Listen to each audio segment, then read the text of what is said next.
Hello, magandang araw po sa atin lahat, no? Welcome back po sa isa na namang content. Okay? Content po ng mga mandarambong. Content para sa mga ulul na taong gobyerno. Ulul ng mga tao, di ba? Okay? Pag-usapan po natin si Amy Marcos, no?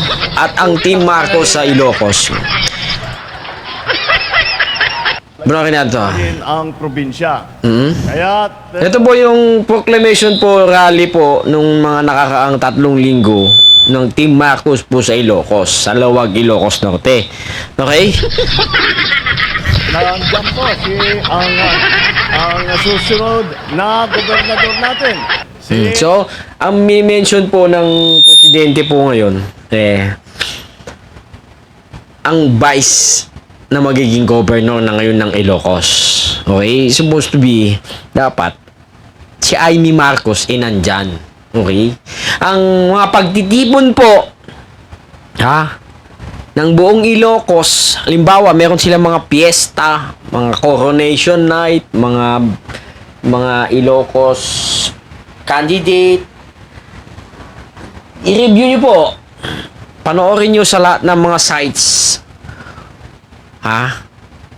Yung pagtitipon po nila na araw yata ng Ilocos nun nung mga last year. Si Amy lang ho yung wala. Si Amy lang ho yung boycott. Okay pa sila ng kapatid niya nun So, in short, mga taga Ilocos, ako rin ho ay taga Ilocos, iniindyan ho kayo ni Amy Marcos.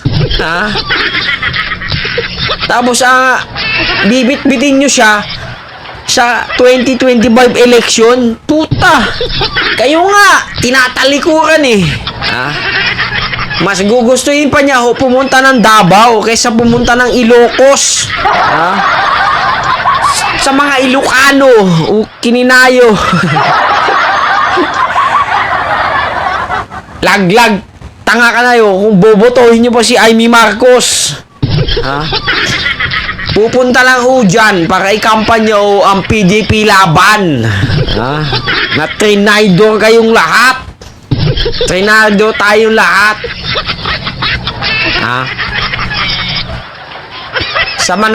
Sa ginawa ni Amy Marcos, bobotohin nyo pa ba? Wag naman kayo sumali sa mga tanga. Buong Ilocos region, solid north, iniindyan kayo, binabaliwala kayo ni Amy Marcos. Okay?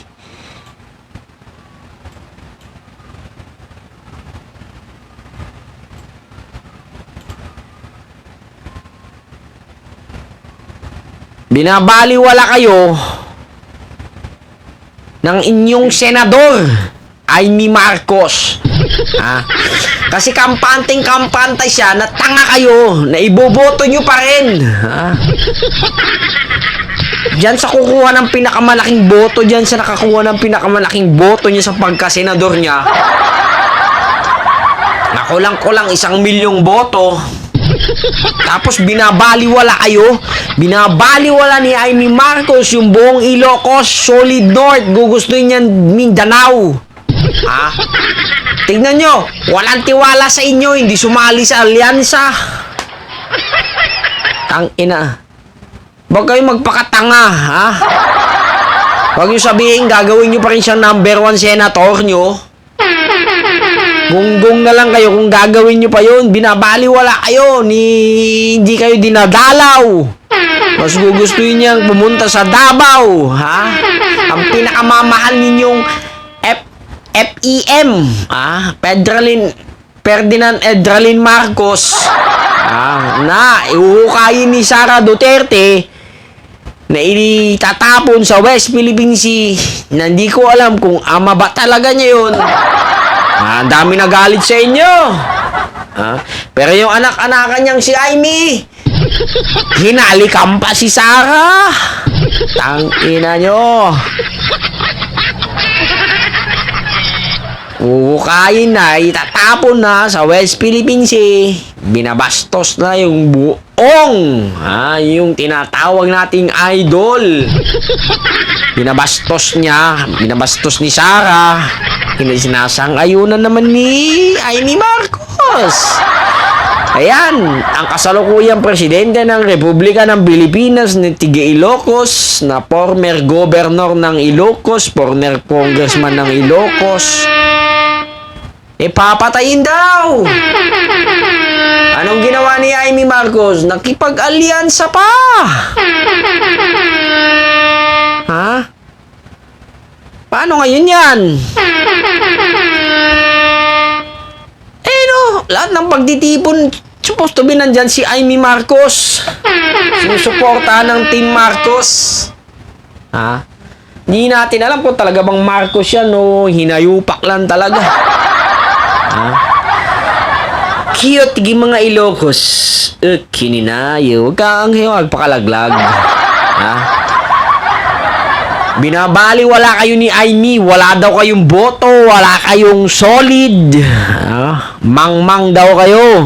Okay? Huwag nyo sasabihin, bobotohin nyo pa rin. Ginawa na kayong tanga. Ginawa na kayong mang-mang. Baliwala sa inyo. Baliwala kayo sa kanya. And yet, gagawin nyo pa rin siyang number 1 yung senador. Tama na kayo pag ganun. Hindi na mapipigilan ng pagkatangan ninyo pag ganun. Ano bang nagawa niyang project sa inyo? Mas gugustuhin pa niyang gumawa ng mga batas para sa Mindanao kaysa sa Ilocos. Sige nga. Kung natalo yan, panigurado ibabalik niyong gobernador, ibabalik niyong congresswoman sa Ilocos. Yung masasabi ko naman sa inyo, huwag naman kayo magpakatanga. Binabaliwala na kayo ng tao. Binabaliwala niya kayo kasi wala daw kayong boto. Wala kayong solid, hindi kayo tunay na solid. Diba? Pinagmamalaki niya yung Mindanao. Pinagmamalaki niya si Sara na siya nag-endorse sa kanya. Huwag niyo sabihin, bobotohin niyo pa rin si Sara. Bobotohin niyo pa rin yung mga ine-endorse ni Sara. Tanga na kayo pag ganun. Hindi na mapipigilan ng pag inyong mga tanga.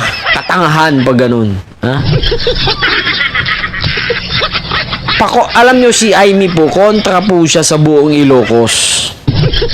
Kontra siya sa mga ginaganap na pagditipon sa Ilocos. Ayaw daw niya ng ganun. Mas gusto niya sa Davao.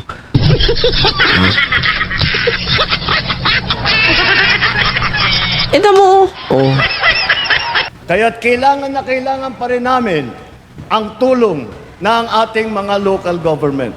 Ngayon, presidente ninyo ay isang Ferdinand Marcos. Palagay ko, yung pinakamadaling lumapit kay President Ferdinand Marcos ay lahat po ng miyembro ng Team Marcos. Lahat po ng nakaupo nito. Lahat po na nakaupo rito sa entabladong ito, kaya po kumuha ng telepono at tawagan ako. Ganon kalapit ang aming pagsasama, ganon kalapit ang aming pag-uugnay para pagandahin ang Ilocos Norte. Kaya po, dagdag sa pagpili sa pinakamagagaling, sa pinakamahusay, sa pinakamasanay at pinakamagandang performance sa serbisyo publiko, bukod pa rin po ay hindi lamang sila ang magiging kakampi ninyo. Ang magiging kakampi natin ay ang buong national government na pinangungunahan ng inyong Pangulo. Maraming salamat po! Ibotos tayo! Amin na Team Marcos! Diyos tegnina, kadagay amin na po. Tingnan nyo! Proclamation rally yan, na tumatakbo din hong re-electionist din po si Amy re-electionist din po. Ngayon si Amy Ha? Binoboykot kayo, mga tigi-Ilocos. Awan ka no, Servinyo. Kininayo. Dapat nandyan si Amy, oh. Team Marcos yan. Ha? And ladies and gentlemen, President Ferdinand Oh. Bongbong Marcos Jr.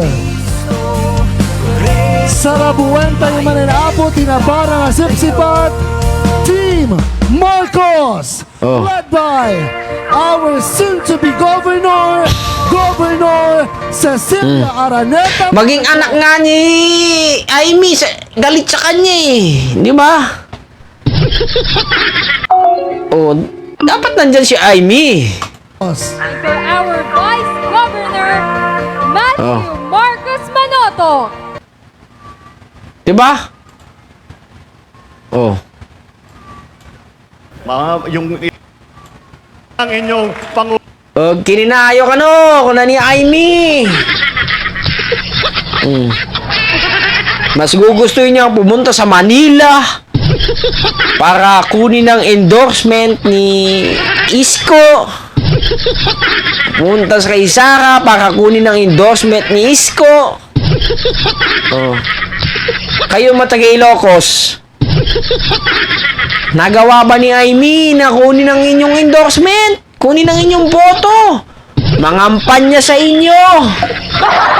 Oh, ang ginawa niya, siniraan niya ang administrasyon ni BBM. Nagsagawa ng hearing para manira ng tao, manghila pababa para sa kanyang political ambisyosa para sa muling pagtakbo bilang senador. Pero nagawa ba po ni Amy na kunin ang inyong endorsement buong Ilocos? Sulit nun. Sige nga.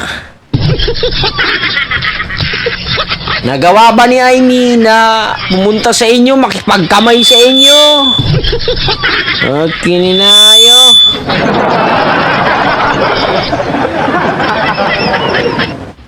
Oh.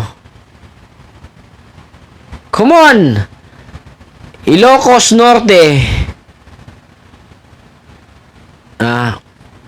Wag ko lang mabalibalitaan. Na ibotos nyo ba ni Amy? Kininayo kung ganun.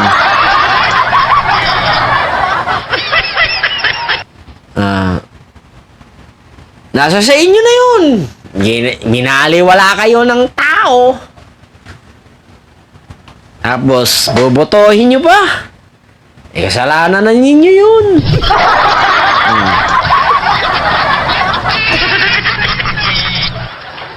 Sige na. Bahala na kayo kung anong gusto nyong gawin sa buhay ninyo. Hanggang sa muli. Adios.